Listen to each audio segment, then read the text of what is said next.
Fish tank off. Fish tank's off. We're ready to rock and roll. We're recording. So this is episode number 7 of the Leg It podcast, and we are joined by Iain. How are you? Just sit a little bit closer to the, like about a fist away from the mic. Quite close then. Yeah. How are you? I'm okay. 2 kids have just left the house, so that's the stress level starting to come down. It was a bit manic, wasn't it? It's just a usual Friday. Missy's coming back for work, picking kids up. Good. So this is the first time I met you actually, but Andy's talked a lot about you. So for context, you were with Andy when this whole sort of accident, how can I call it? Let's just get to it. When Iain fucked up, basically, he was obviously there, yeah. There's still no proof, to be fair. We could find out a wee bit more about that. I'm catching up with some of the lads pretty soon, so can we... Yeah, that's been the running joke for the last 10 years. But no, it's true, yeah, we don't 100% know what happened that day. We just know from the lads, really, that the other, on that patrol, after me and Iain were injured, later on they found a number of other IEDs, improvised explosive devices that were very similar setup, in a similar setup. So we've just always assumed that Iain was the one that got us blown Being the point man, the likelihood it was myself. When you say point man, what does that mean? Leading the section, so the guy in the front. We always patrolled in single file, just because of the IED risk. So basically following the guy's footsteps. So I was a point man, clearing the route, right? With a sort of metal detector, if you like. I was a point man for the whole tour, but usually we were attached to another troop, so like a company snake. So generally we were tagged on the back, so I didn't have to do much clearing at night. But for this particular op we're going on, we went out later. We weren't going as far, so we actually thought we had profed. Well, we're not going as far, getting a wee bit extra in our beds, because I was point man. Not that made a difference that I was rusty or whatever, but it was like one of the only times I'd sort of done it at night, really. Right. Yeah. So did you two both met when you were training then? Had you joined the Royal Marines at the same time? Yeah. Or how did that work I think then? I joined after Andy. There's a joke getting teed up here already. There's a few jokes getting teed up here. I remember seeing Andy in training. You couldn't miss Andy, to be fair. You've heard of the Beekeeper's Apprentice one, but I thought he had initially caught it up with a grenade. No one training. So basically, yeah, I had to get used to straight away. I mean, I was 17 when I joined, so obviously very spotty. And straight away, week 1, day 1, I got coined the nickname the Beekeeper's Apprentice, which wasn't great, or Claymore Face, as if a Claymore bomb had went off in front of my face. Or fucking hell. I'm sure it was harsh. Yeah, character building as we like to call it. Wasn't harsh, probably deserved it, but I was the same. I was only 18, 19 training, so I was spotty, but not as spotty as Andy. And I used to get some pelters. You just be stood there on parade doing drill, and they'd just be right in your face. You're spotty, CUNT, this and that, and you're like, fucking hell. I don't know if people could handle that now. If it still goes on, I'm like, well, that definitely doesn't go on, I don't think, no. I don't know. But I seen Andy in training then, kind of knew who he was. I don't know who you passed out with, because you spent a couple of years at CTC. Couple of years, my ass. No, I didn't. So I joined with 916, and then I passed out with 923. Right, so he was 3 troops ahead. I was 926. So what's that? 6 weeks. Yeah, a few weeks. Then we both... Did you go straight to 4-5? Yeah, so I think we were in training the same time, but never kind of cross paths in that sense. And then I passed out 6 weeks before Iain and went up to 4-5 Commando, based up in Scotland, up in Arbroath. And it was basically the line that you were fed in training, well I was anyway. It was basically all the Scousers, Geordies, Jocks and Manx just get sent up to 4-5, and it was a real northern base. And yeah, I mean, I don't know, did you always want to go? I'm guessing you did. My first choice was 4-5, then believe it or not it was 40 Commando, because they were deploying to Afghan, and I'd rather went to 40 than FPG, which is in Faslane on the west coast. Right, yeah. I'd just rather go to a fighting unit, but I knew deep down that I'd get 4-5 anyway, so yeah, I was happy to go up there. Then we both joined Yankee Company. I think that's where we first properly properly met and Right. we're in the same troop, and we just seemed to click and get on. Don't know what it was. Similar ages, both into football. You usually tend to tag along with the guys who've passed out with kind of similar times and recently, because you're at the same kind of point in your career. So we just kind of got on from there. Then Andy went to Iraq, and when he came back, I thought he'd be this big sweat, like come back with loads of stories and no speak to me anymore. But he never, and that's probably a testament to his character. He came back and we just sort of clicked again. Yeah, I mean, I just remember being at 4-5 and we just get a football and just go on the field and just that was true. ping the ball to each other, just me and Iain sometimes, and then always talking about football, just good mates, weren't we, from then? Yeah, we went 4-5, held trials, football trials, so we both... How many of these little digs are you going to get in already? We both went along with that, and you played left back as well, Unfortunately enough for Andy, he played left back. But I was, right, a bit of context, I was quite a good footballer when I had trials for Liverpool when I was 12 or 13. Did you? Yeah. Obviously didn't make it. No. But I had trials for Liverpool when I was 12, 13, and then kind of give it up a bit, but I was still okay, or in my head thought I was okay. And then when I was at 4-5 commander with Iain, we went down for trials, and again I stupidly thought, I can hold my own, and it turns out Iain is fucking mustard and can run the 100 metres faster than Usain Bolt. I was alright. I had a decent trial. To be fair, done alright as well. But it was one of them, trying to get into a football team. It was loads of the experienced lads were in there. It was a little bit cliquey, I feel like. So, why did you join the Marines then? Was it initially? Initially, I was at college upon leaving school, doing biomedical science.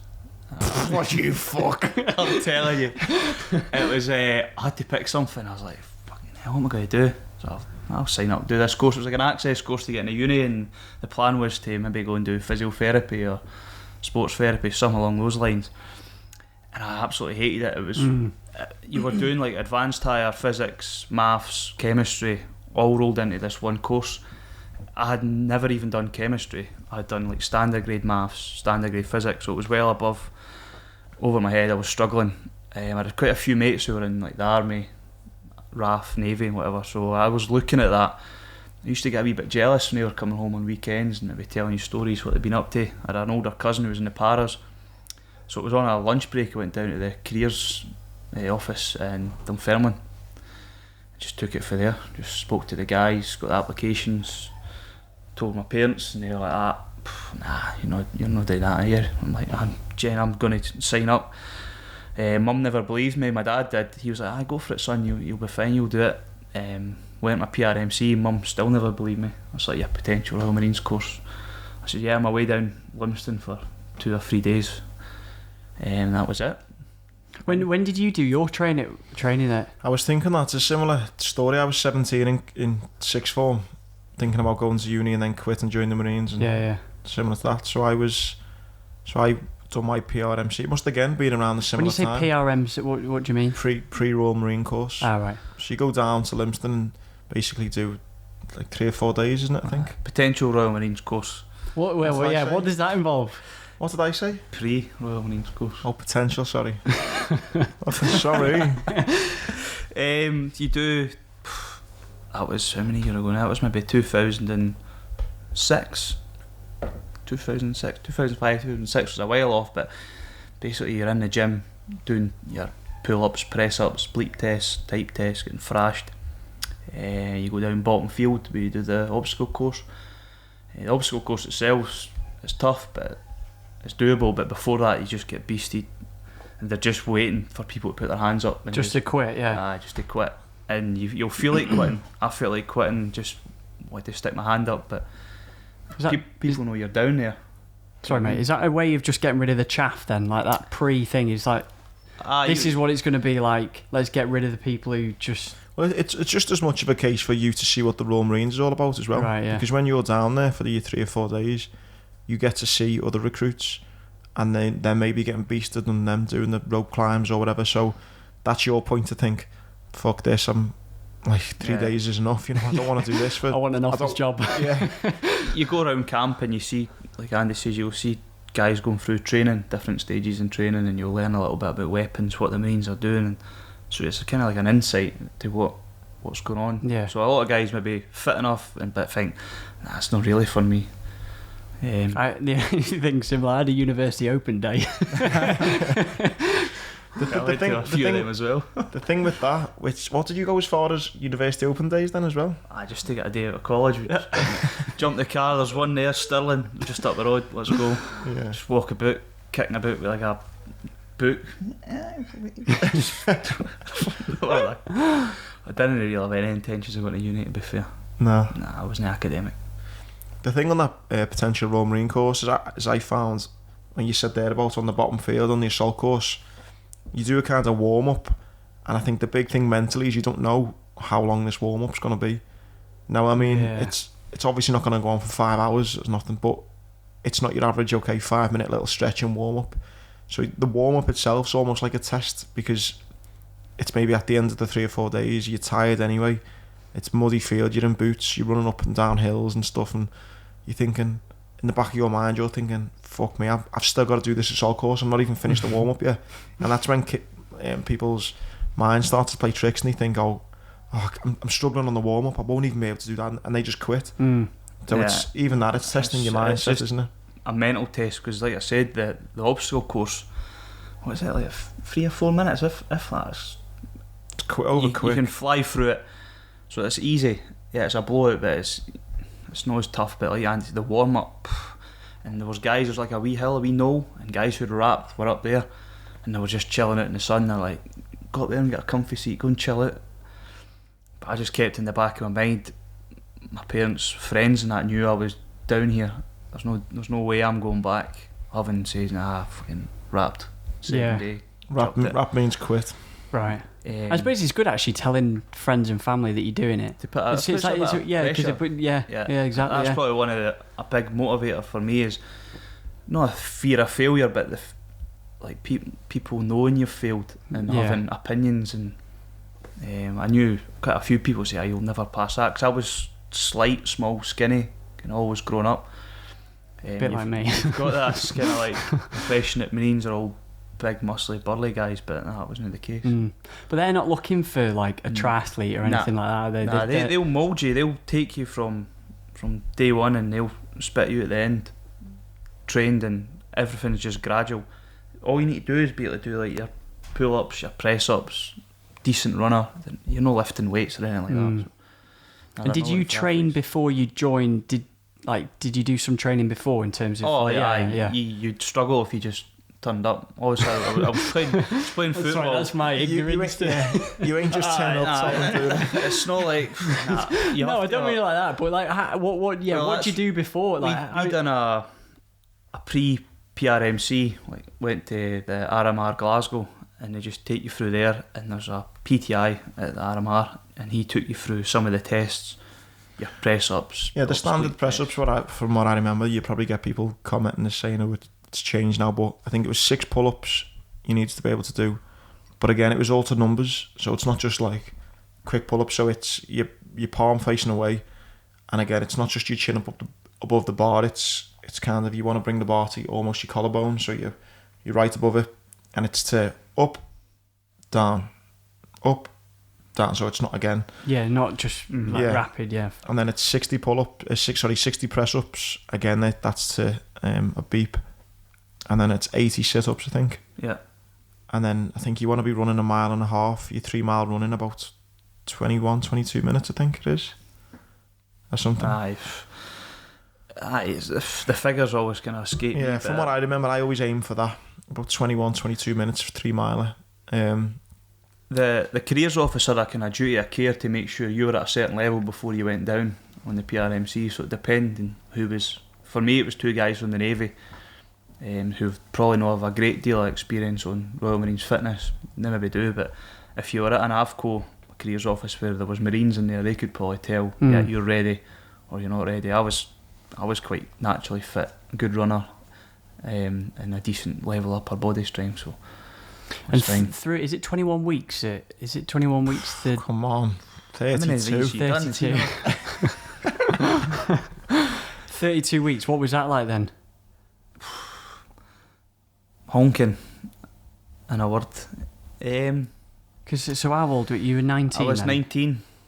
It was tough. Physically, I coped quite well, but it's the admin side of things. Just your locker having to be neat and tidy, getting up at this time in the morning, just like structure.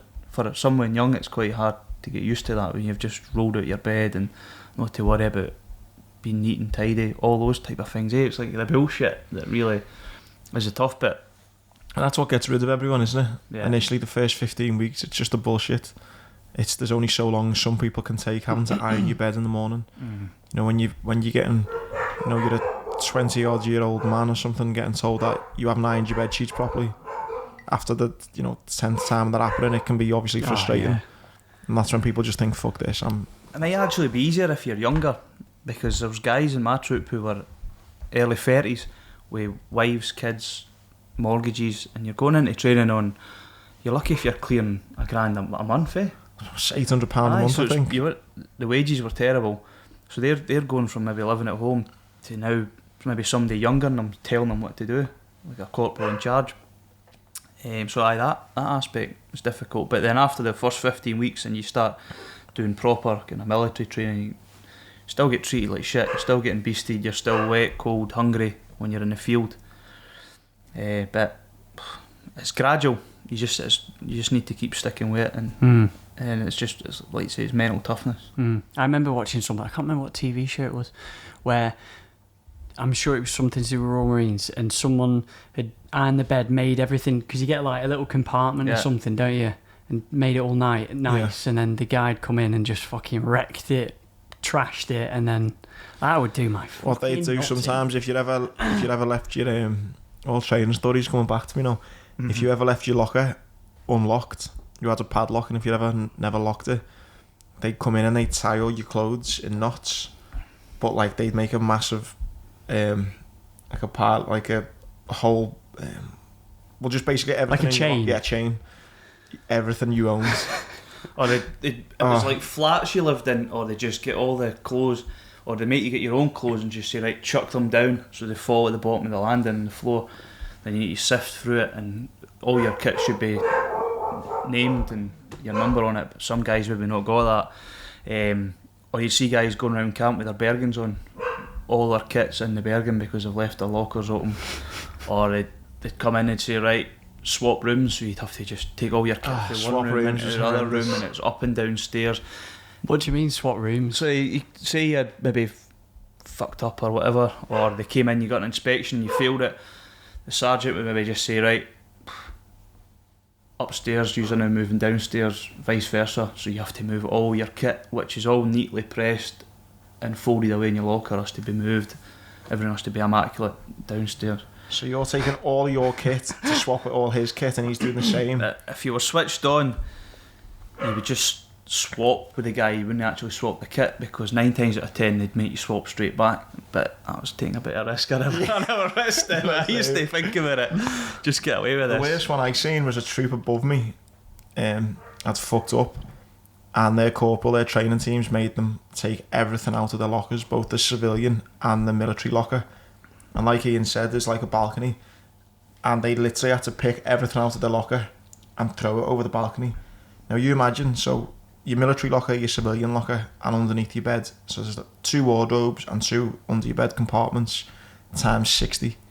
Okay, the pile, mate, it was like fucking Everest in this accommodation block, and it's all down there, and all the lads are standing there just obviously looking depressed.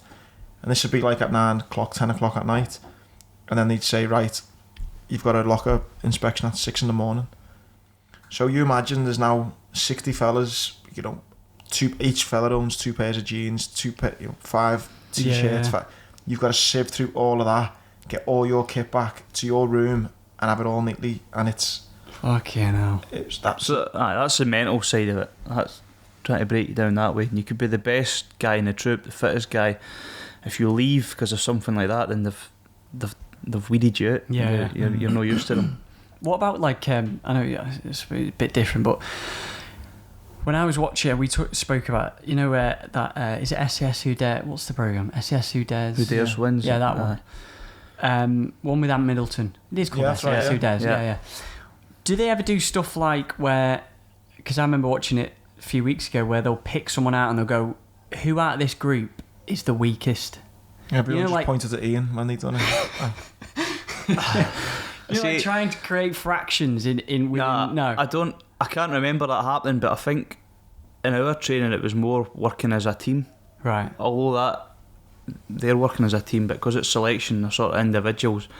I can't remember doing that, to be fair, but the training team are watching all the time, because the leaders of you will naturally come out anyway, and the people who are struggling will, maybe the younger lads, like there was certain things I struggled on, and there was older lads in the section then maybe help get along. So I think that the training team maybe didn't have to do those kind of exercises as much, because again you're going from civilians to the Marines, whereas on that programme you're already a trained rank going to the next level. So I never seen anything like that. Nah.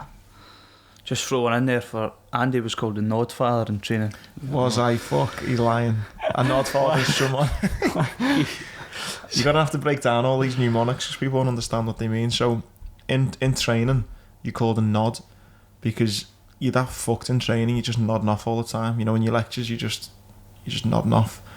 And someone who fails to pass out the training in 32 weeks keeps on getting backtrooped, or if they get injured or if they get whatever. So the stories of lads being in training for like 3-4 years Jesus. And instead of the Godfather they'd get called the Nod Father. So because I took an extra few weeks, Iain likes the joke and think I'm the Nod Father when...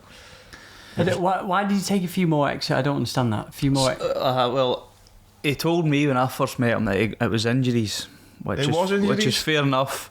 However, week 15 you do an exercise, I think it's called Baptist Run, and it's a test exercise, and it's simple map reading, a stock, a NavX, basic fieldcraft. Yeah. I know the one. It's a basic. Yeah. Tom just easy next. It's like a tick in the box thing, and Andy never made the standard and got backtrooped. Genuinely, I remember at the time I failed that I was so embarrassed because you're getting halted through training, you're getting told you're not good enough. But in hindsight, I was so happy I did. On a serious note, for a minute, what were you struggling with?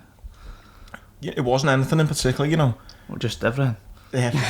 No, I actually didn't fail any of the things. I was borderline, and he just said, you know what?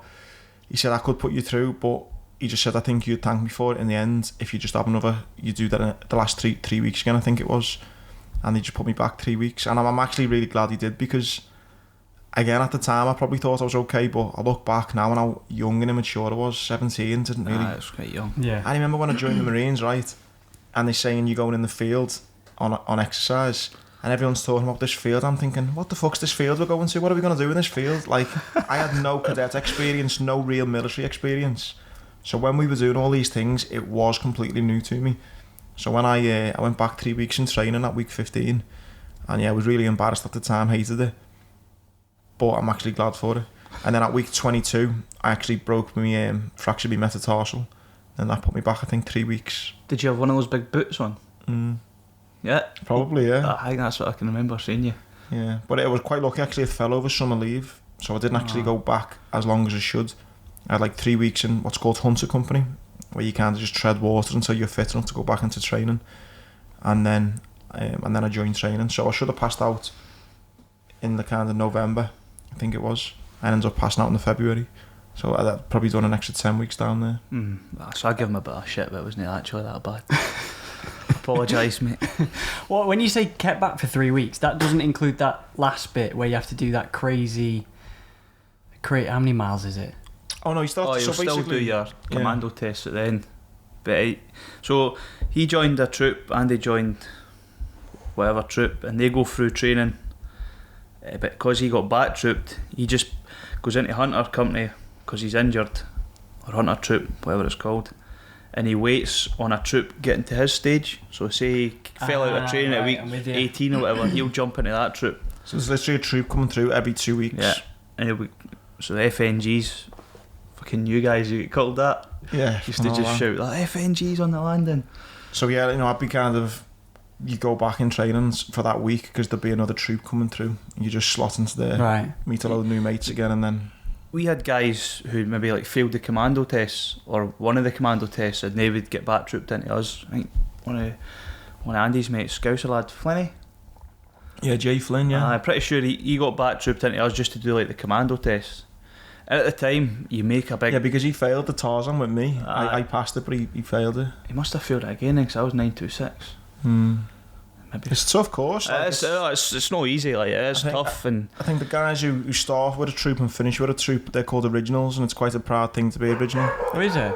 Ian's gonna tell me he's an original. I was an original, but that is a good thing. You just need to be fortunate enough not to get injured. You see a lot of guys get injured. I was lucky. I think they say on average there's like say 60 guys. Again, this is going back 15 years or so, but back then it was about 60 guys would join. And if you'd followed those same 60 guys 32 weeks later, on average you may be getting 6 or 7 originals. Okay, no. And people were leaving through injury or through failing something or missing home or just not wanting it no more. So again, to be original is quite a big deal, to be fair. But at the time, like if you do get back to it, seems like a big thing. In the grand scheme of things, as soon as you get to your unit, training's done, and the guys there, the senior guys, they make a point of reminding you that as soon as you get there, you're basically starting from scratch again. Yeah. You're just a sprog in a unit. You're now working with guys who are just back from ops. I think they were Herrick 6 when we got there. Herrick 5, sorry, when we got there. So you totally forget about training. That's done and dusted. I was on a real downer, and this corporal said to me, he said, obviously they just call you by your surname. He said, Grant, he said, when you joined the Marines, your dream was not to pass out with 916. It was to be a Royal Marine.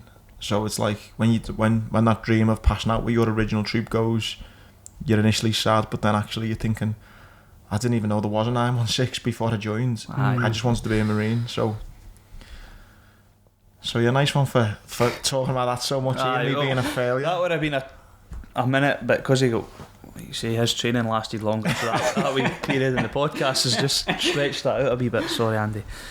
And then so that commando test at the end, is that just the run, or is that other things in what you do, like the endurance course, which is that mental run that you do.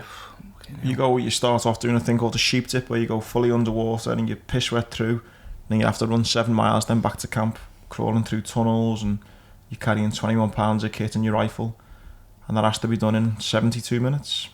Yeah, it's a couple of miles, give or take, like cross country. You're in like wee syndicates because you've done it before. You've done practice runs, so you get timed. So you're in with guys who are similar kind of times as you. Then you do that, then run back to camp. Then you do a shoot. You have to get so many shots, 7 out of 10, which is easy enough. It's only a 25 metre range. But if you've been trashing your weapon through the tunnels and it's full of shit, some guys complete all that run and they get there and they just keep getting stoppages, so their weapon fails to fire. Then they'll have to do that whole thing again. So it's pretty. And the next day you do a 9 mile speed march. So that's just 9 miles, 90 minutes, carrying all your kit. You do that, that's it, you done. Then you do a Tarzan assault course, exactly like it says on the tin, just act like Tarzan for 13 minutes, hard hitting assault course, jumping over cargo nets, balance beams, testing your head for heights, really balance your agility. You're just blowing out your arse for that, aren't you? I can remember completing that, going up the 30-foot wall, just like retching, nearly being sick. It was just that much of a blowout. Then you finish off your 30 mile and it's all done like back to back, day after day. Yeah. 30 mile was my toughest. I fucking hated that. Because you're already tired from the first 3 tests. And then you got to do the And then you're running 30 miles, carrying about 50 pounds worth of kit on your back. And I was only like a small lad, 5'10", weighing probably about 70 kilos. And I was fucked. Yeah, it's hard. You just need to keep in the back of your mind it's the final thing. You're going to do that. So and how long have you got? How long have you got to do 30 miles then? 8 hours. 8 hours. Yeah. The officers, they do it in 7. Same distance, 7. So I think most of the tests, I think they need to do them slightly faster. Is that right? It's hard, man. I remember it just being not crying, but I was like, you had to draw on every motivation you had, just because you're thinking, fuck.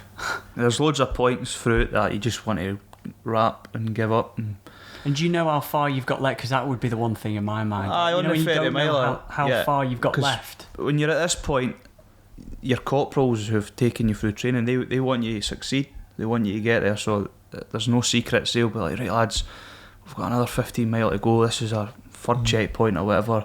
Get to this over this hill, lads. We got another checkpoint. We got a cup of tea and something to eat. Not far to go now. So they want you past. There's no like sort of secrets. But like it's all mental. It's amazing when you get at the end. So you're all like Iain said, you'd have your little syndicate. So you'll do it in groups of 6 to 10 maybe. And then at the end, if you're not the first one, the lads who have done it before you line this bridge, and civvies just walking past will do it as well, and Marines will come, and officers who are off duty or past Marines and stuff, and everyone comes to this little patch in Dartmoor, and there's a bridge that you run over, and you'll be running down the 30 miler, then you start marching over, or you jog over, don't you? I think, or you march or something, and everyone's clapping you, and that feeling of fuck, I've done it. Like, is that what I've seen when they do hand you the beret, but it's not official until you do you pass out. Pass out. Yeah, right. So you come run over that bridge, and then you're all just just congratulating each other, and then you go and stand to attention, and then your commanding officer will come give you a green beret, and then that's kind of you as a Marine then. But then when you get back to camp, the next week or so is done all at the drill, and you're not officially passed out as a Marine until you do that drill, but essentially you're a Marine once you pass that 30 miler. Now that's one of the proudest days of my life anyway, knowing that I passed that. Yeah, aye, probably the same. It's up there anyway. And then so once you passed out, in what happened? Because I remember your story, Andy, which is like, I volunteered for Iraq. Iain didn't bother. I don't know why. I don't know why. I went straight on most of my troop who were going to a fighting unit stayed at CTC, the training centre, and done a HMG course, heavy machine gun course. So done that for a few weeks. Then Iain just didn't fancy Iraq, I don't think, for whatever reason. They were looking for shit blokes to go to Iraq at the time. Did another lad, Tom, did he go roughly the same time as you? After me, I think. You know what? It was just pop off, wasn't it? He went. Another lad went. I was worried. Afghan was coming up, and knew that the unit was going to Afghan, and I was worried if I went to Iraq that I would miss out on going to Afghan. As it turned out, Andy never, and I actually maybe wish I did. Could I topped the tan up for a bit? And yeah, you didn't miss fuck all. He said that. He goes, it was actually expecting them to come back and be like, fuck, I've done this, I've been on ops, but he was like, it's fucking shit. It was shit. Yeah, never done much. Like you would have got experience. You've got experience, yeah, but nothing happened. Nothing happened. It's just one of them. But and as soon as I got back from Iraq, that's when the training started. Then for Afghan, but we went to Norway, wasn't it? Yeah, and then they done Norway. We went to Norway for about a month. Done all our Arctic training. So it's maybe from. So they take your Arctic training to prepare you for the desert.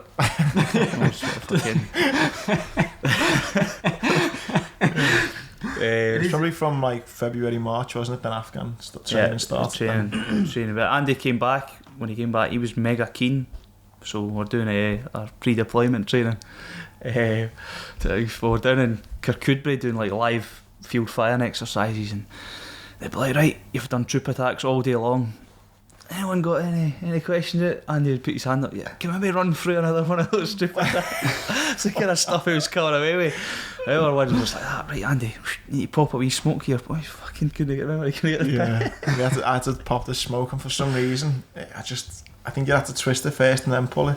That's fucked up. And anyway, the whole section's just waiting on this smoke to get popped, and everyone's going, what the fuck? Everyone's like greyhounds in the trap, just waiting to go, and you're like, Andy, fucking pop the smoke. Fun and games. Preparing for Afghan. What else do they do to prepare apart from? Well, actually, if Iain's going to take the piss out of me, and this is probably why we got blown up, when we were preparing to go to Afghan, Iain, because he was a good footballer, got the chance to go to Cyprus and play in a football tournament. So while I'm fucking living in wherever it was, some fucking shit exercise. We were actually on Seney Bridge at the time. It was like a final exercise. Beautiful place to be, cold, wet, tired, miserable, and then Iain gets fucking knocked saying, do you want to go and play football in Cyprus? It was kind of in the summer, so I had the football boots packed, and they're like, yeah, we can let you go. And so the guys are all fucking pissed off, and I was away to Cyprus for for a week playing for the Marines, which was... I distinctly remember searching for IEDs that week, practicing looking for IEDs when you missed that week. I was in Iron Appa searching for some else. Yeah, they're like lads, he's only allowed to go into Iron Appa because something happened there years ago with the British Army. You heard these kind of stories? I just know you're not allowed to. So the army are over there in RAF, and we're like that. Well, we're not really on duty. We're just playing football. We're not getting any rig or that. So like, boom, ashore, and fuck it, I lost my ID card ashore in Cyprus. It's thick as fuck, honestly. But we're staying maybe like 10 miles from the town, but being Marines, and we got chatting to a few people staying in a hotel, and they're like, you can just crash here. So we were just sleeping in the sun loungers, coming back off a night, sleeping in the sun loungers, getting up, jumping into somebody's room, having a quick shower, toothbrush, back into the pool, drinks, maybe a game of football thrown in. While I was on Sennybridge. Okay, now. I missed all the mine clearing stuff that day. Yeah, IED hunting. Iain missed. Yeah, talk about IEDs then. So, what... is it called front man? Sorry, Point man. Point man. What does that involve? Like, what training do you have to go through to that? Do you volunteer for that, or is that a case of right? Everyone goes through the same sort of training. We had guys coming back from previous tours who would bring you up to speed with the current like tactics and techniques and what the enemy are using. So everyone's doing the same training, but some guys will maybe specialise a bit, and they maybe pick someone who's no senior. We're maybe been in just over a year, so there was younger guys, so they're probably no ideal candidates. So I kind of put my hand up because I liked being out in front, knowing where we were going. Usually like a corporal on your back telling you, yeah, you're going here, going there, where if you're at the back, you're maybe just kind of plodding along. It's a wee bit of responsibility, which I probably thrived on. Yeah, it is actually, yeah. And then you, like, is it what's like the telltale signs then? Because I remember watching something. Me, mate. Yeah, fucking hell, yeah. No, it's like I've heard them put like rocks by the side of the road, like points out, because like farmers, they don't want farmers to step on it, and they'll put they'll mark it, and locals will know that there's something there. Avoid that area, or fighters coming from like another out of area, fighters will know that's an IED, or if they're maybe doing a command wire, just kind of things like that. But you're looking for ground sign, disturbances in the ground, maybe like you say, wee markers, metal detector, obviously picking up metal content from the ground. That's the reason I never picked nothing up, was because there was no metal. Like, it was tripwire, but it was like brown thread or sort of string with like bombs off to the side, so I never picked nothing up. But the big threat was pressure plates at the time. So when I first woke up and I jumped my head, I woke up and I was like, fuck, how have I missed a pressure plate? Fucking massive metal content. But then they're like, nah, it's been tripwires, which was new sort of tactics, wasn't it? For so that it wouldn't get picked up. The Taliban are always changing the tactics. You know, they were sometimes planning the bomb and then putting a bit of metal over the bomb.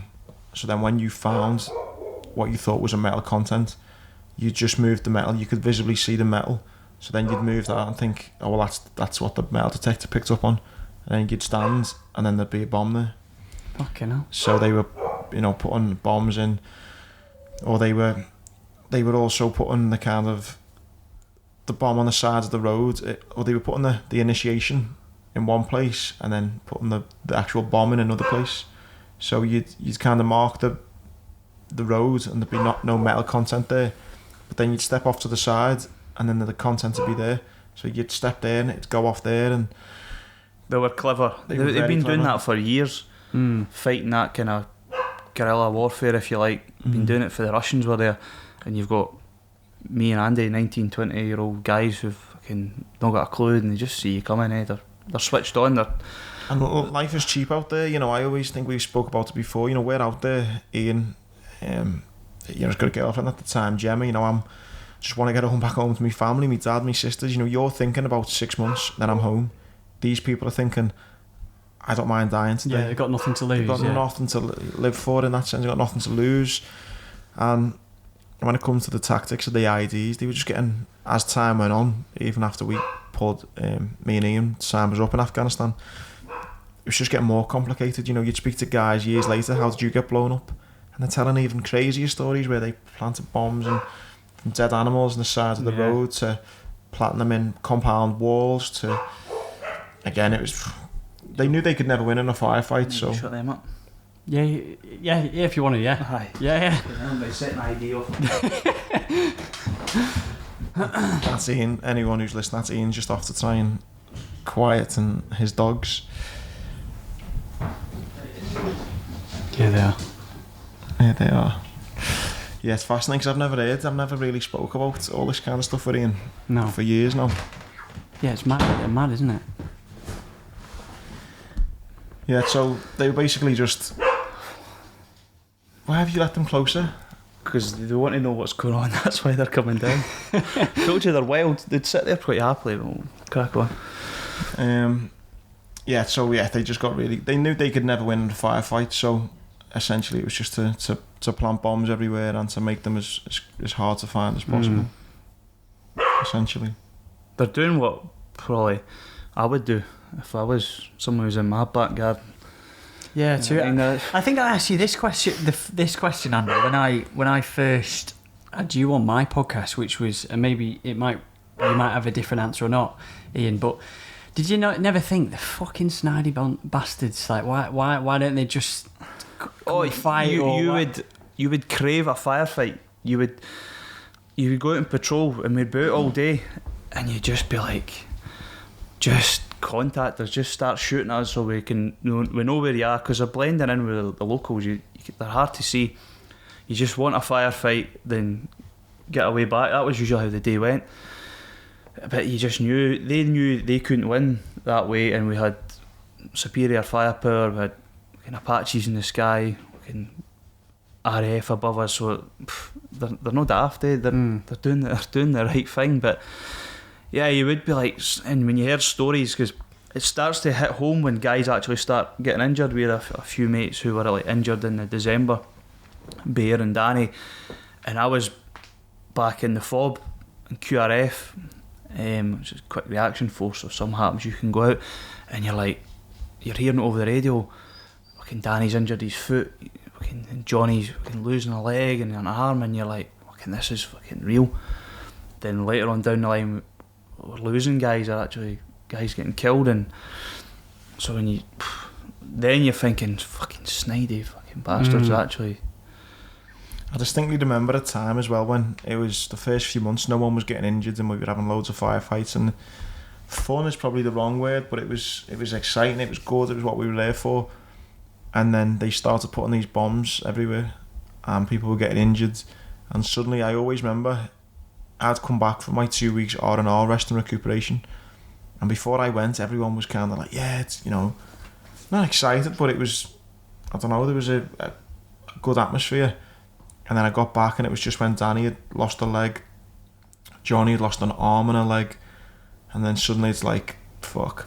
Were you away when that happened, or did you just get back to Bastion? I got back that day when they got injured. Yeah, that was it. My flight actually got delayed flying out to Afghanistan because they were injured. Mm-hmm.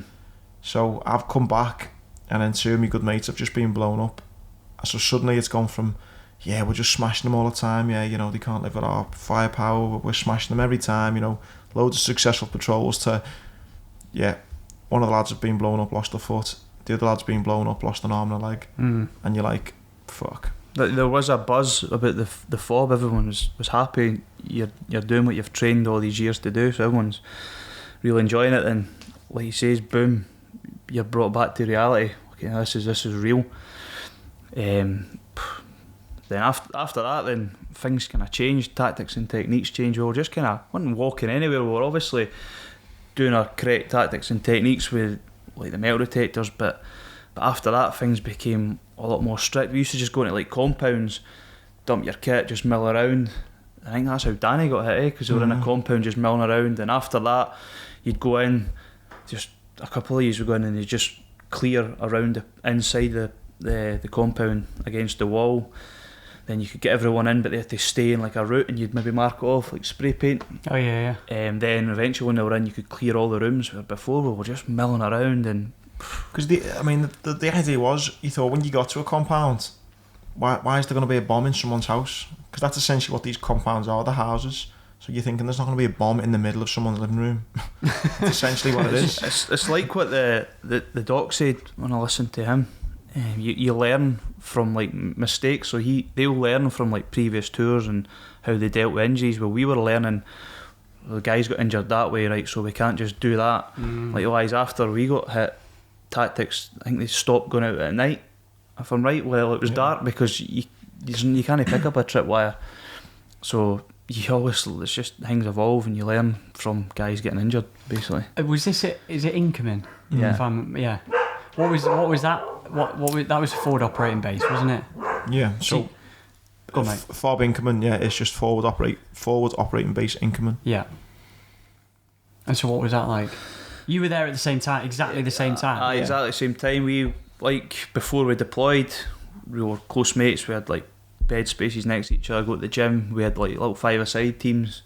Like we had like machine gun troop, play mortars, play like engineers and the different grav troops. So it was good, You just, life in the FOB life was good. You just like go out patrol, come back, go to the gym, get a scran, watch a DVD, go to your bed, do that the next day. So it was really... It sounds like thingy, but it literally was wake up in the morning, go and have a fight with the Taliban, come back, clean your weapon, go to the gym, have a shower, watch a DVD, play cards, do it again the next day.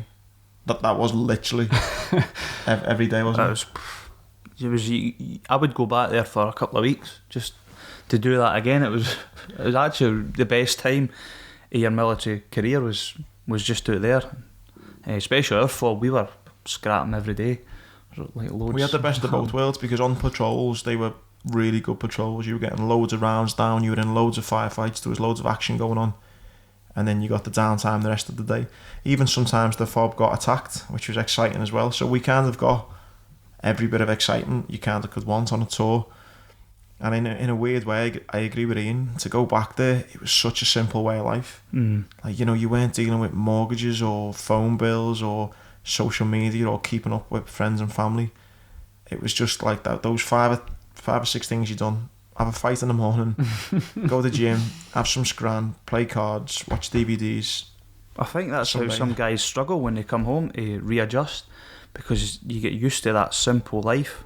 That's what I found. Like, I just enjoyed that life so much that when you come back and it's not like that, then it's just hard to get your sort of head around it. I think a lot of guys, I think you've said it as well, like going on a bit like the PTSD, you didn't suffer from PTSD, waking up and dreaming, but you think it's that thing that you've no longer got in your life that you miss. Yeah, totally. Yeah. That you'll never get that back because it's gone, and sometimes it's hard. Some guys find it hard to get their head around unless you fill that void with something else to keep your mind occupied and busy.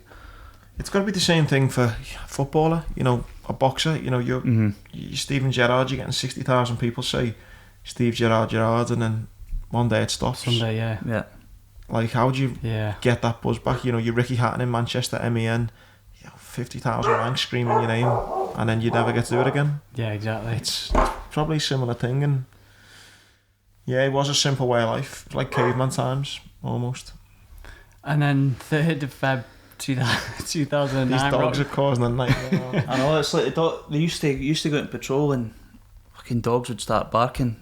I think a few guys had a few kills with the old Afghan hound, Yeah. fucking barking like fucking hell. You'd be out at 5 o'clock in the morning trying to be as quiet as you can to try and sneak up on the Taliban, and then you just hear this big fucking, like, these dogs barking, and it fucking give your whole position away. Bark, bark, bark, boom. Silence. So 3rd of Feb 2009. I can remember everything before it. Like I said earlier, we were told, going out patrol, but you're not going out as far, you're going out a wee bit later, so we're like, happy days. And we're sitting eating scran in the morning, having a breakfast, just the usual, me, Andy and Ryan and a few other lads, eating a gopping porridge, and Ryan close mate was like, I had a horrible dream last night. I don't know if you've heard this one. You've probably heard it. Andy's spun it a few times. He's like, you had a horrible dream last night. I was like, oh, what was this? You get blown up, mate. I'm like, fucking cheers, mate. I'm point man. I have been for up until now, the whole tour. He's like, oh, sorry, mate. Sorry, why? You shouldn't have really told me. I was pissed off, but at the same time I was laughing because you never think it's kind of going to happen to you, and I always just thought, nah, just kind of laugh it off. But it kind of set us up for the day, didn't it? I remember laughing as well, and I didn't ever think that if he gets blown up, I'll probably fucking get blown up as well. Again, I remember you wasn't pissed off, but you're a bit like, fucking nice one, mate, cheers. It was kind of one of those, wasn't it? Aye. You never ever think it's going to be you. If you go out with that kind of attitude and mindset, then you just be too scared to kind of walk anywhere, do anything. So I was leading the guys, and I took them a bit of a shiter route. Can you remember this bit? I can remember everything up until actually getting blown up. You try and pick a route that's less obvious because it's. I'm going to put fuck it in. Because it's more likely to be mine. So I was having guys going through ditches, over like old ruined buildings, and they were fucking getting on the radio, fucking hell, we need to slow down at the front. And I remember just sitting at a ditch, just with Andy just chilling out. You hear these like LMG just across them, we're just looking at the sky, fucking stars in the sky, moonlight and that. I'm like, fucking these beefers at the back need to fucking hurry the fuck up. Fucking hell. It's a tough job, because like Iain says there, you know, he's what we spoke about before, the IDs, the Taliban are always watching, they're always changing tactics. So Ian's job as the point man is to go different ways. So there was a compound that had been blown up and it was all rubble. So a good idea was to go through the rubble because there's not going to be any bombs there or anything like that. But then obviously the guys at the back who were carrying maybe heavier kit, you can just hear the grumblings and the moans going, what the fuck's he going this way for? And, you know, fucking tell him to slow down. And, you know, I've got Ian's back. I'm like, mate, what do you want him to do? Walk across a really obvious field? Or do you want him to go a harder way? It's like... Yeah. So he's going to get shit no matter what, to be honest. Because if someone gets blown up, he's like, well, fucking hell, why has he led us this way? And then if he goes a tough way, it's, well, why is he...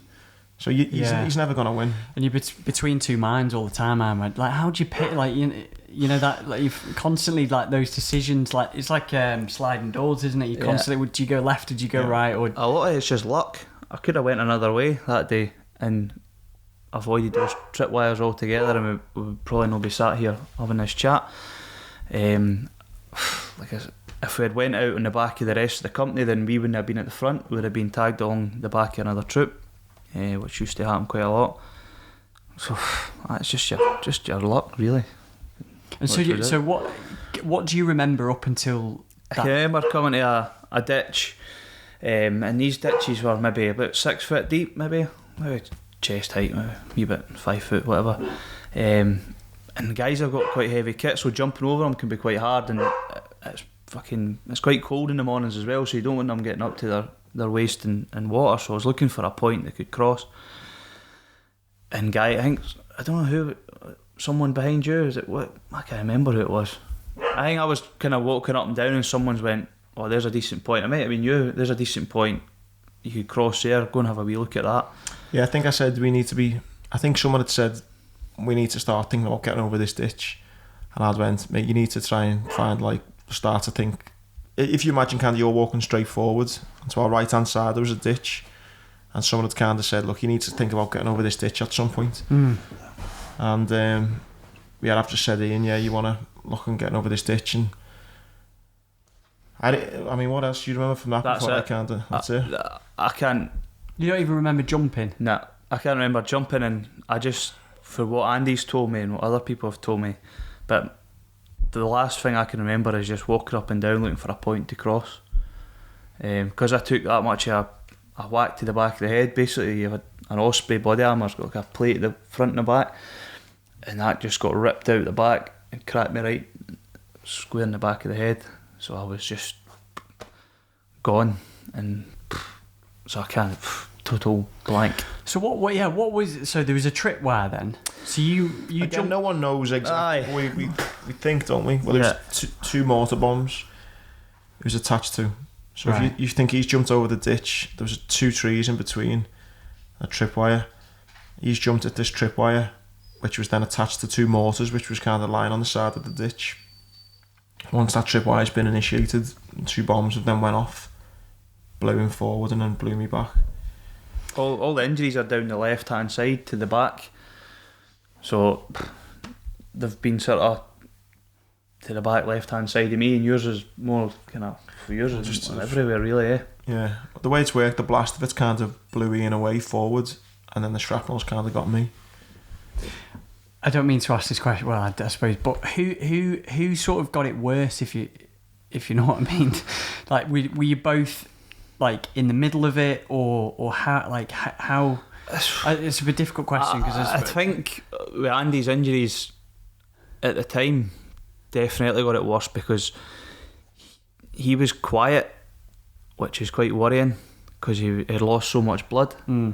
So it was like where I was like screaming, shouting, disorientated. So the guys knew that I was fine to a certain extent. Obviously bad injuries, but where he was just lying there quiet.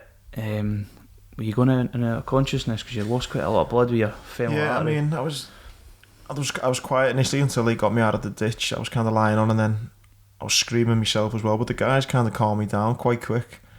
Whereas the sad thing for me was I remember lying there, and after a couple of minutes, once the guys had kind of squared me away and they calmed me down, you'd obviously went into shock, and Iain just sounded like a madman. He's just screaming like bloody murder, like swearing and fuck.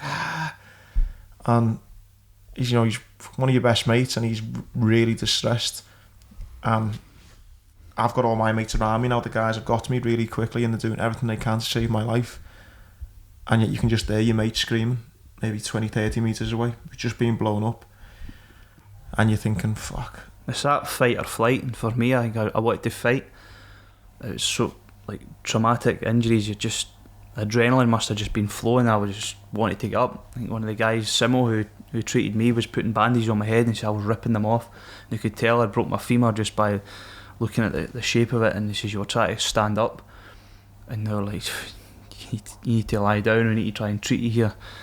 And I just wanted to get up and just fight. I remember thinking as well, being not like angry, but like thinking, it's probably when I was scared, and I was thinking, mate, Iain, shut the fuck up, because obviously the Taliban would have heard the bombs go off. But then again, because my mind's probably a bit messed up as well, I'm thinking, mate, shut the fuck up screaming, because he was like just screaming so loud, his body had gone into shock, and I'm thinking the Taliban are going to know where we are if the fucking dogs hadn't give us away.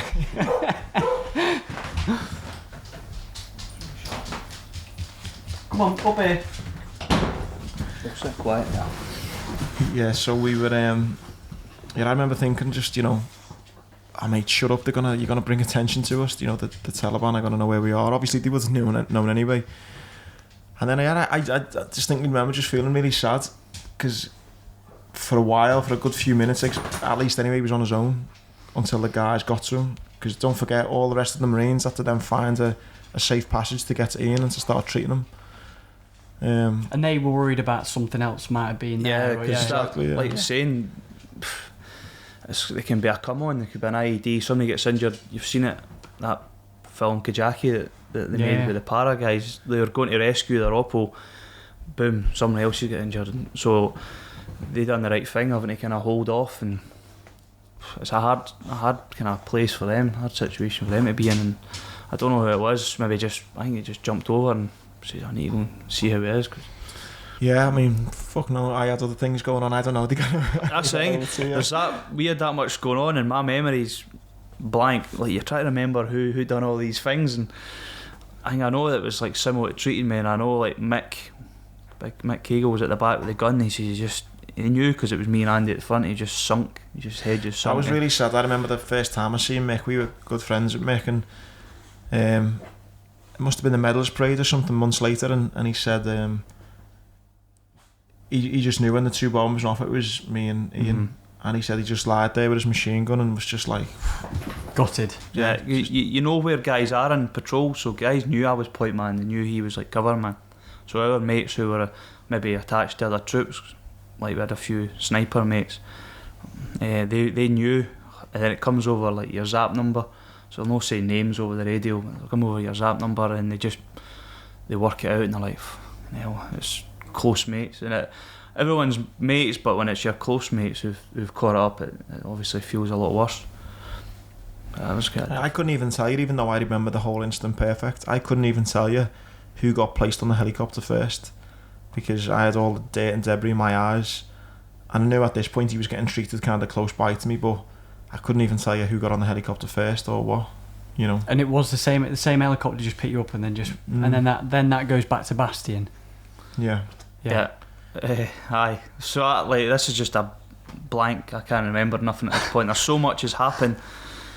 Getting put on stretchers, put onto Chinooks, taken back to Bastion, getting treated, going on another flight back to Birmingham, blue light escort for Birmingham, must have been the airport or whatever, to the hospital. Just so much has happened, and just like I could have woken up and they just That's went. so weird that you remember it, but you don't remember. I put it down just to the head injury. Did you never got a head injury? Did you?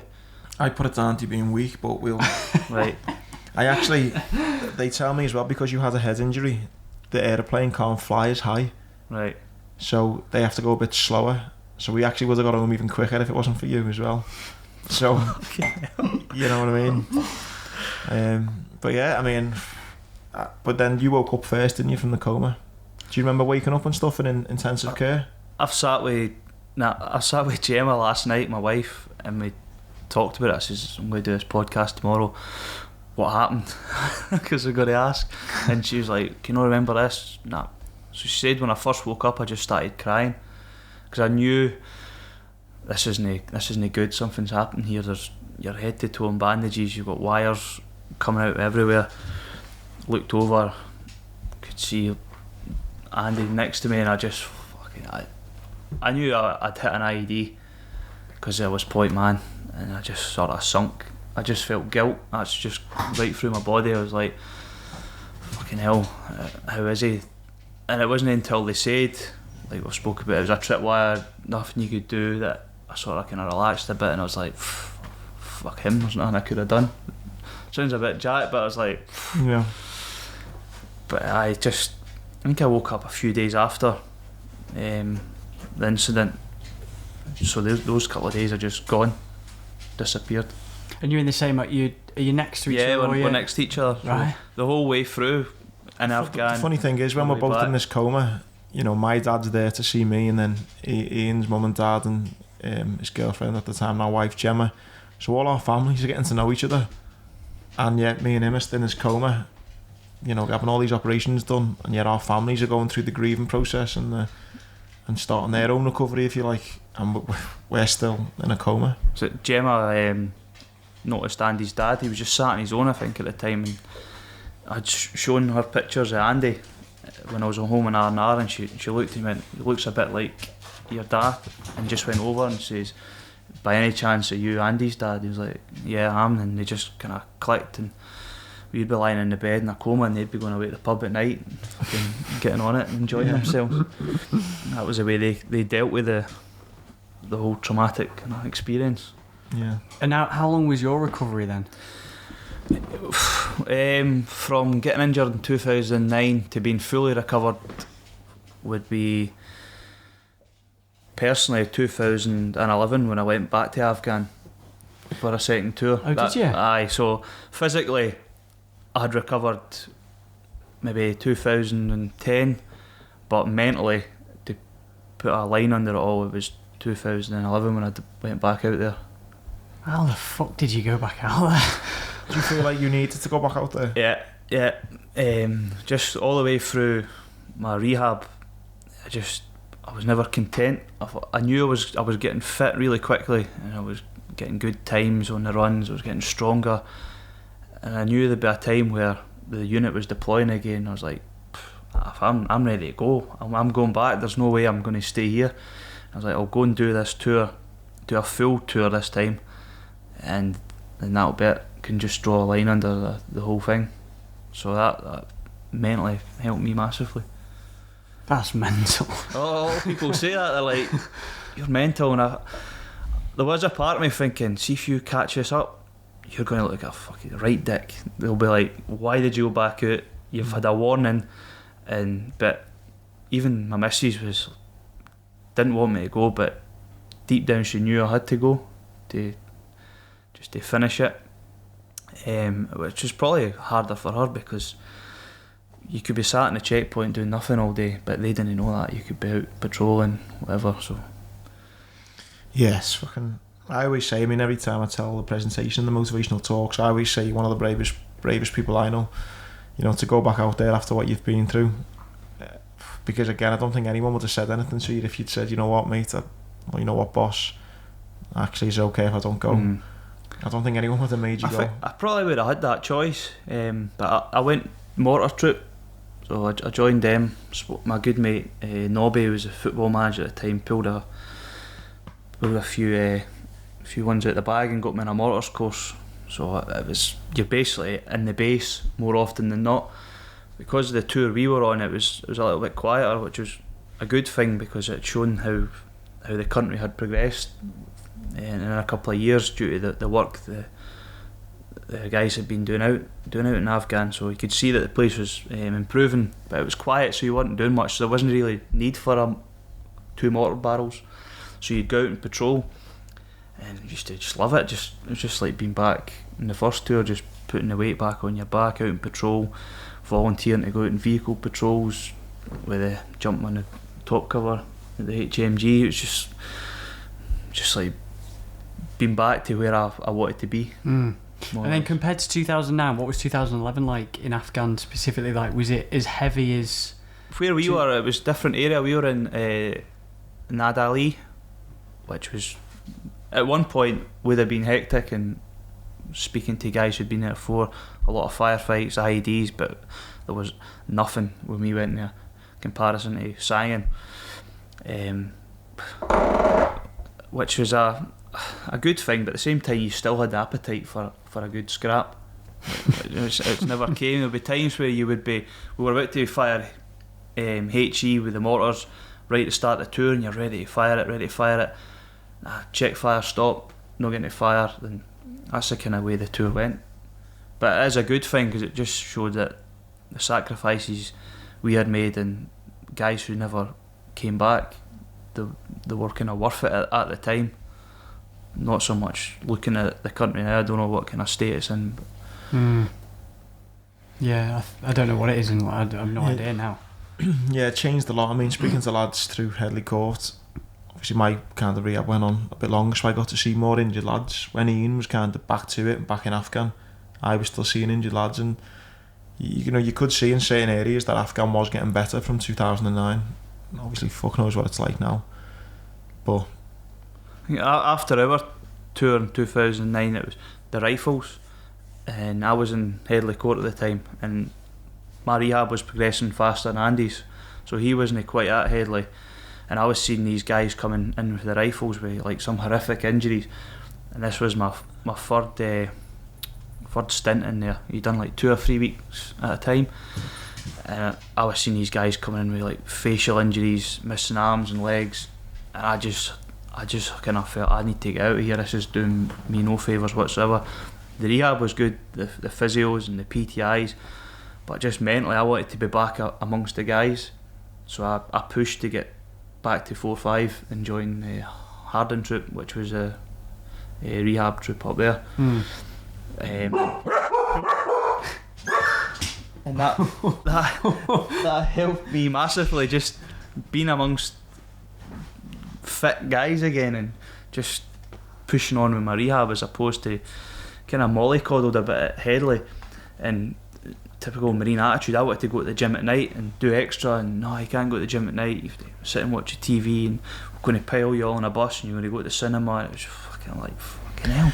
Yeah, I think it was a tough one, because with you and your mindset, you're still thinking you're this Marine and stuff, where a lot of the guys are coping with injuries, no arms, no legs, and they are going to be, massively disabled the rest of their lives. And I guess you're in that position, aren't you, where you're thinking, I'm not disabled, I want to be back out in Afghan with the lads, and you kind of... Yeah, you said that one of the biggest things was that you you had to leave the Royal Marines. Like that was over. That was done. Yeah, that for me personally. That was hard because again, with Iain, he's a fit lad anyway, and his injuries, you could kind of get around them, whereas I knew I wouldn't be able to. So it was different for me, and then when that day did come, when I had to leave, that was tough, because again in my mind I was thinking I could get back to being fit again, and I've got the capability to, but I just knew that it's never going to be the same. And I don't know, I guess it was different for you because you did get to a point with it, but then, like I say, I guess you'd kind of then tick the boxes and went back to Afghan. Maybe was there nothing for you to stay in then, you thought then? Yeah, well, I went on a recruitment team for about 2 years, so just going in schools and colleges, and it was just up the road in Rosyth, so I was getting home every night.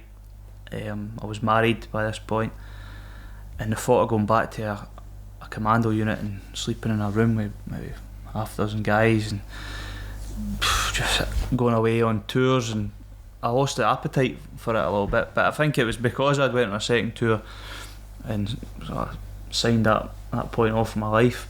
I was just happy to kind of leave in the end. But like, I've kind of downed kind of Headley a wee bit there, but there was loads of opportunities while we were at Headley Court doing your rehab. I got a chance to go to the Himalayas, done Everest Base Camp. This was in October 2009, so it was only a few months. Is that when you done it, 2009? Aye, limped up there. Fuck me. It's a fucking free trip. Aye, so we're out there for October 2000. So what would that have been? 6-7 months or something. Jesus. So 3 months. So I broke my femur, so I got a pin in there. So you could almost walk, not straight away, but I was up walking quite quickly. I remember in the hospital, just lying there up in that ward, and I got my catheter out, and the missus was like, if you want to get up the road, because I wanted to get home for my birthday, you need to be able to go to the toilet on your own. So I got up out the bed, and fucking all these guys are lying there. Andy's on my right, there's guys fucking bishes across, missing legs, and I'm just getting up the bed, and I was like, what the fuck? It just starts like this slow walk across to the toilet, gets in the toilet, and I've not done a piss for about a month, and I'm like, and I just fucking it's all over the walls. It's like fucking hell. So I could walk. So basically, when I just had a couple of sticks climbing up to Everest Base Camp, just waddling away up there. We done it. There was a few injured guys. I think that says so much though about the attitude though, about like, I mean, I talk for a living, so I know kind of what to talk about with Iain, just a good mate talking, how you almost forgot about going to Everest Base Camp. It's just, oh yeah, we done that after 6 months after I got blown up, I climbed to Everest Base Camp. And I think that's the thing with the lads, it's just like, you just get on with it. It's just like, well, I'm fit again now, so, well, yeah, why? But even when we were on that, there was other ex-beds with us for like guys who were like fit and able-bodied, and they were climbing up mountains, and you're in one of the bases and you're looking through a telescope and you could see them, you could see their tents, like this Amadablum or whatever it was called, and I wanted to do that. I was like, I want to do that, I don't just want to bimble up this fucking path with a pair of trainers on and a walking stick. So you always want to push yourself.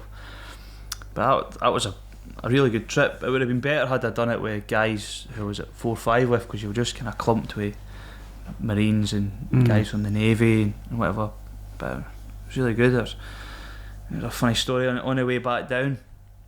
You go to an airport called Lukla. It's like world's most dangerous. Is that the one that's really airport. steep? Yeah, it's like the runway and just a sheer drop. It's a cliff.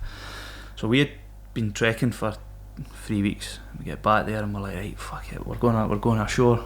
We're going ashore. And we're in this bar and we're drinking Everest whiskey. So I was like, I'm not paying the prices this guy was in the bar, so I was nipping down the wee offie, as you would say. Get a wee bottle of Everest whiskey, just sitting away, me and my mate. Next minute I was starting to get a bit royally, a wee bit, I was like, fuck it, naked bar. So me and this other guy was real reluctant, like, oh for fuck's sake, Iain. So he starts taking the clothes off, and I'm going round all the other Marines in the bar, I'm like, get the clothes off, and they're like, fucking getting the clothes off and that, or just playing pool. Next minute these guys just charged in the bar with pool cues and that, just fucking started fucking fighting and smashing the windows. It was like a Wild West film. And I'm like, what? I'm jumping about on top of the fucking pool table with fucking all like skinny and like loads of scars and bandages and that. And I'm just like, what the fuck? Now it's like, right, we need to get out of here. It's kicking off. We've not got the numbers, so we started paper potting back to the accommodation, picking up rocks and throwing rocks. And we're missing a guy. And I'm going round all the rooms, fucking chatting on the doors. I'm like, you need to get fucking up. We're missing Johnny. And they're like, what the fuck are you on, man? Where's your clothes? I'm like, fuck, I think they're still in the bar. I'm like, oh, listen, Johnny. And they're like, there's no fucking Johnny. There's no Johnny. I was kind of, mentally, I was fucked. I was still kind of like back in Afghan sort of thing, as soon as I had a drink. Fucking hell. And got back to the room, me and my mate. I was like, right, get the head down. Sleeping. I'm like, thank God we got out of there. Next minute, boom, boom, boom, the door's getting hammered in. I'm like, what the fuck? I went, didn't answer that, mate. Just keep sleeping. Boom, boom, boom, get fucking up. He opens the door. Fucking police come barging in with like all our hierarchy, pointing at me, pointing at him, dragged away to the fucking police station. And I'm like, what the fuck? I'm just looking at the floor and they're pointing at me going, him, Spider-Man, jumping everywhere, Spider-Man. And I'm like, what the fuck? So I got fined. They charged us for the damage to the bar and got treated like a leper for the rest of the tour. It wasn't until we got back to Kathmandu. What had happened is it's Brits and Europeans who come down, they go in this bar. The barman picks up the phone and says, yeah, they've had a few drinks, and it's this Maoist, like, communist group. They come in, start fighting, trash the bar, then we basically get fined. Get the bar done up. Yeah, get the bar done up. So we've been stitched up, but I was raging because I was fucking chatting all these doors. I'm like, fucking up, we need guys to go for a scrap, and I was just like ignoring me and shutting the door. And I think, see if I'd been there with guys for 4 or 5. Like, might have been a bit different. I might have got like a bit of a fighting patrol and could have went back up the bar. But I think we used to sing like 4 or 5 till I die, and I think 4 or 5 is slightly different for the rest of the units. Yeah, a wee bit biased. But that was a wee kind of story for there. Came home, missus was fucking raging. Been fined, they took our passports off us. You weren't getting off the mountain unless you paid the fine. So I had no option. But how much was the fine? I think it was only like 150 quid, but that was like, he's a tight jock though, guy. But you had other guys who were like, we were just in the bar and we didn't get naked. I'm like, fucking cheers. Tell us the story about when you got married, because that was a good story. When I went to Vegas, I was in used to phone the missus on the sat phones when we were out in Afghan the second time, and I was like, get a holiday booked. I said, I want to do a bit of travelling, we'll go to the States. And she was, aye, sound. And she went, travelling, you might be a bit knackered after a full tour. What about going to Vegas and we'll go to Cancun? I'm like, that sounds nice. I said, well, we'll just get married in Vegas and we'll have our honeymoon in Cancun. And Gemma being Gemma, just like that. Aye, yeah, so I'm happy with that. We just got our 2 cells. So we came home, told our parents, just went away. Just our 2 cells, got married. And I took my blues over there. Brilliant. It was just fucking great. Come back, take the blues off, shorts and t-shirt on, 2 years down the strip, just fucking necking drinks. Then a wee honeymoon in Cancun. Then we came back with a wee party. Then all the boys came up dressed in their blues, and we just said it was a welcome home type sketch. So after Jump Back Herrick 9, we had a Help for Heroes charity thing, so they thought it was something similar. I told Andy that look, it's because I'm getting married, so they would come, because otherwise you would have probably pied me. I would have came. He would have came, but the rest of the guys were travelling for a wee bit further than that. So yeah, Gemma's dad put like the video on, and it was like, oh, here you see Iain doing Afghan again, and it kind of broke into us getting married, and everyone fucking crying, and it was a really good night because no one knew what they were going to show. I mean, a few of the lads knew, all the lads knew, and then all the aunties and nans and grandpas. It's a really good surprise. I would do that again if I was getting married. I'll never get married again. I'll never get married. Twisted there. Yeah, that was the way to do it for us. Like, just suited me and Gemma doing it at tea. Like, perfect. A funny story as well, which I should have mentioned before. When we were in the Marines together, we were doing an exercise near Carlisle, and it was the UEFA Cup final. Rangers were playing. I don't know who they were playing, but it was in Manchester. Now, Ian's wife Gemma, big Rangers fan, She's a good looking girl, his wife, she's beautiful. And anyway, we're in this bar. He's only going out with this girl at the time. It's just he's been saying, Andy, I'm going out with this girl. She's gorgeous and all that. And I'm like, all right, okay, you know, he's just my mate telling me about this girl he's seeing. So we're in Carlisle watching the UEFA Cup final. And we're in there about an hour beforehand, and the cameraman's going round the crowd. And this gorgeous girl comes on the TV. He goes, that's the girl I'm seeing. I said, fuck off, that is not her. He said, mate, that's the girl I'm seeing, she's just on TV now. And the cameraman must have fancied her too, because the camera was on her for ages. And he's going, mate, that's the girl I'm seeing. I said, bullshit. I said, no, it's not. He said, mate, that's her. I fucking swear to God, that's her. So I went, go on, text her now, then if that's her. So he texted her, right, and it's the best thing in the world. She texts back saying, who's this? I think I killed her. That was a belter, wasn't it? It actually was her though, wasn't it? Yeah. I think she just changed the phone or something. I think her mate had put my number into her phone, or vice versa. So she didn't know who I was. Talking about the Rangers game in Europe, we also went on to, got marched on to Ibrox at half time. You never made it, eh? You should have came up. It was absolutely brilliant. Guys just returning for 4 or 5 from that tour, and we just marched on at half time. Then just broke off to the 4 corners of the ground, and Gemma used to have a season ticket right at the front of the corner with her dad. So I limped over there and kind of with a stick and hobbled over the sponsor barrier thing and just gave her a wee hug, and fucking papers were all over it the next day and what have you. But it's great because I've obviously been a Rangers fan, and getting on the park and everyone was singing Real Britannia and absolutely amazing. She's been the unsung hero massively, hasn't she, Gemma? Aye. She was only just turned 19 when we were injured. We just started going out in the summer before the tour. Then she was there the whole time through my rehab. She was at uni, and she basically just dropped her uni for a period of time, and she was down at Birmingham more or less the whole time. Every morning, first one in, phoning the doctors, how's he slept, coming in, making us scran, she's making us fajitas and stuff. Imagine hospital food for like being in hospital for myself like a month. Couldn't handle it, so she was walking to like supermarket, only 19, making food for us, coming in all the time, changing my sheets because the doctors and nurses are stressed. They're so busy, they've got that much to do. So she was just like, look, can I just leave Iain?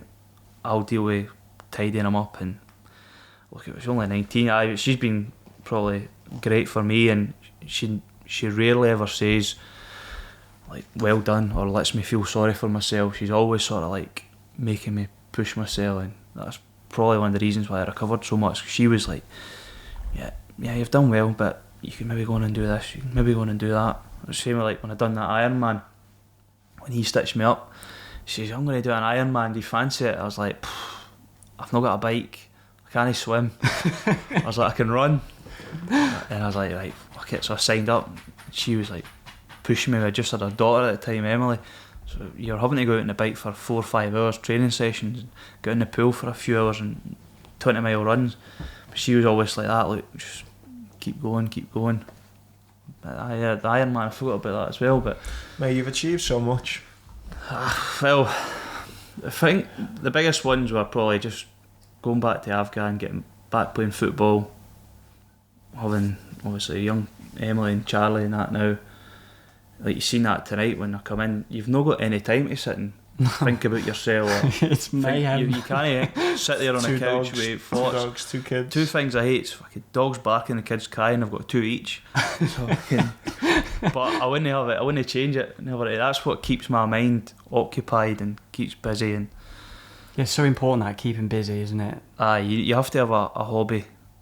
And for me, it's like football, training, family. Like yourself, you've kept busy. You've not just sat and felt sorry for yourself. I think I think Marines are quite good at it. Most of the guys we know are doing stuff, keeping themselves busy. We spoke about that, didn't we? Any time that I've not kept busy, that's when I've found myself being just going down a slippery slope. And every time I look at times where I've been successful and being happier, it's when you've got loads on and you're keeping your mind occupied. We always talk about, don't we, Tom?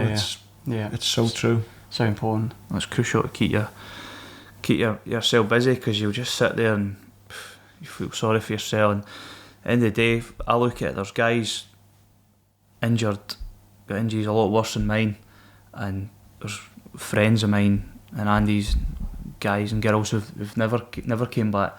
We are fortunate enough to be able to come back. Although horrific injuries and going through a traumatic time, you still got to speak and cuddle your missus and your family. There's guys and families that never had that opportunity, so you're kind of blessed in a way that you've managed to come through it and come out the other side. Yeah, 100%. I think as well a good one of my favourite things of it all is we've stayed mates as well. Mm-hmm. The relationship hasn't really even changed, has it? Nah, it's a typical long distance relationship that you get with guys who you're so close. Like, you didn't see each other for weeks, but you just click right away. It's extraordinary. I don't think you get it anywhere else, really. Eh? Pisses me off sometimes at the end of my talk. People always ask about you, how you survived and stuff, but then they always say, you're still mates. I'm like, well, fucking obviously, yeah. Like, I'm still fucking best mates with him. And it annoys me, the fact that people would think that maybe we would have fell out or anything like that. He did give me a bit of shit initially in the hospital. Do you fucking blame me? I can't blame you, but I used to just lie there. He fucking blew me up and this and that, and he used to just scream, nurse, nurse, and he was stinking of shit. Fucking horrible creature. Remember that time I shit the bed? Shit the bed. I remember I woke up and being getting fed through a tube for 2 weeks, and I just felt my belly start rumbling, and I thought I was going to fart, and I followed through and shit the bed, and then I just heard him, Granty, is that you smelly bastard? And I was like, oh. And then the nurse had to come and change me sheets. I couldn't move. I had like 6 nurses wiping my ass for me. He put me fresh bed sheets, and then 5 minutes later I farted again and done it again. It was horrendous times. I think they actually pushed our beds closer together so we could talk, because we had tubes down our throats and stuff. You had quite a hoarse voice, struggling to speak, so we could. The nurses were great. They pushed our beds closer together, gave us a couple of beers one night. They did, they? Brilliant, yeah. aye. Yeah. In intensive care, the nurses come down with 4 bottles of bud. Do you still keep in touch with any of them? I don't use Facebook no more, but I did have them on Facebook, yeah. Oh, they were absolutely brilliant. They were amazing. I think they liked how it was different. It wasn't your normal patients, it was military guys, so you were just having a crack with them, just like shouting and swearing and having a bit of banter, eh? Yeah, it was really good. Yeah, we've been through quite a bit. We went to Bavaria as well with the doc. I don't know if you mentioned it, but went out there for a week just to adventure training. Not Bavaria. I was listening to that one. Ian's actually ordered some Transalpino gear. Well, he hasn't ordered it yet, but he wanted me to pick some up today, and I didn't, so he's going to order some. I was going to order it the other day, and I went, you want to grab it for me? Maybe get me a wee cheeky discount. Yeah, no worries, mate. He's a fucking tight ass. And he forgets as usual. We went, nah, you never sent me what you needed, but I did. It doesn't matter, I'll order some online. So we went to Bavaria for a week's AT. Me, Andy, Johnny, a few other injured lads, we were just getting on it for a week, which was brilliant for your rehab, because you were just back in amongst like-minded people again. I was more or less up to kind of full strength. I was at 4-5 commando doing my rehab at this point, but every night we were just fucking getting hard on it. We'd go down to, me and Syme, another guy from Glasgow, we'd go down to the Lidl and get the day sacks and fill it with the beer. He's going to say I'm tight, but the bar closed at a certain time, so we'd fill up the bag of beer. I remember the wife, it was like her from Matilda running the bar, and she's like, with a German accent, closed, no more beer. And we were like that. Okay. Boom, straight up the room. Burying away. I think it was one of the first couple of nights, me, Andy, Bear and the doc were pissing off the balcony. And the next day, I just sat there. One of the locals had probably chapped on the door and say, well, fucking, a guy who's got loads of fucking scars and fucking a walking stick and bandages pissing. A guy fucking missing an arm and a leg pissing. Fucking, and this doctor, I was just like, what the fuck, got a bit in the shit for that, but it's good. That was a time as well, a funny story. So we had my friend Johnny, who lost his leg above the knee, And so a joke that amputees do is pour beer into your prosthetic legs and drink out of the prosthetic leg.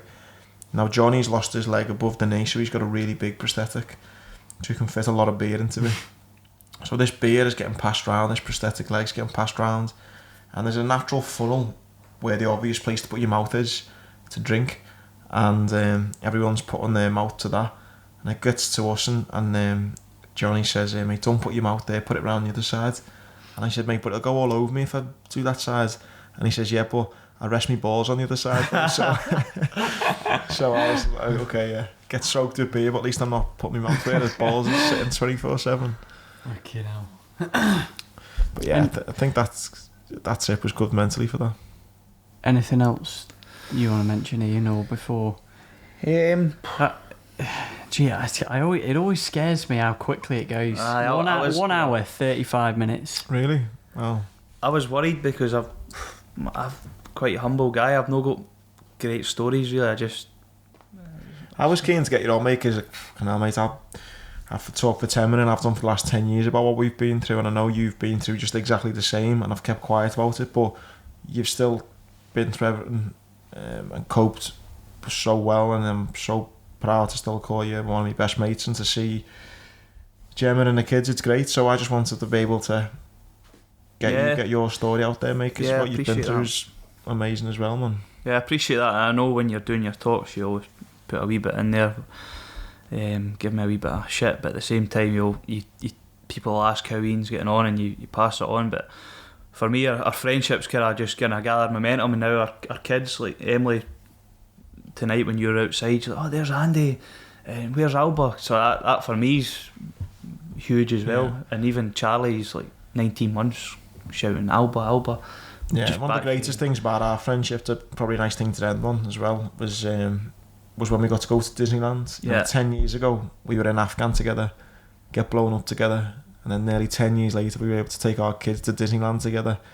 And then that was a moment, if anyone ever doubted our friendship or whether it was all worth it, I think we both probably take, standing there with the Disney castle, getting a big kind of photo with our kids, I think. Yeah, definitely. At that moment, you'd say it worked out okay. Spot on, mate. Couldn't say that any better myself. Mate, thank you so much for this. Right. Thanks for inviting me into your house as well. No worries, Tom. Good to see you. With all the equipment, 2 cameras, the nice backdrop there with the sort of pink. If you listen, you won't be able to see this, obviously. It look, a little ambience going on. It does, yeah. It's a pity we couldn't sit with a beer, but I need to pick up Ryan, who's coming up later, one of the lads. Yeah. Good stuff. Right, listen, thanks so much, mate. Right. Thank you very much.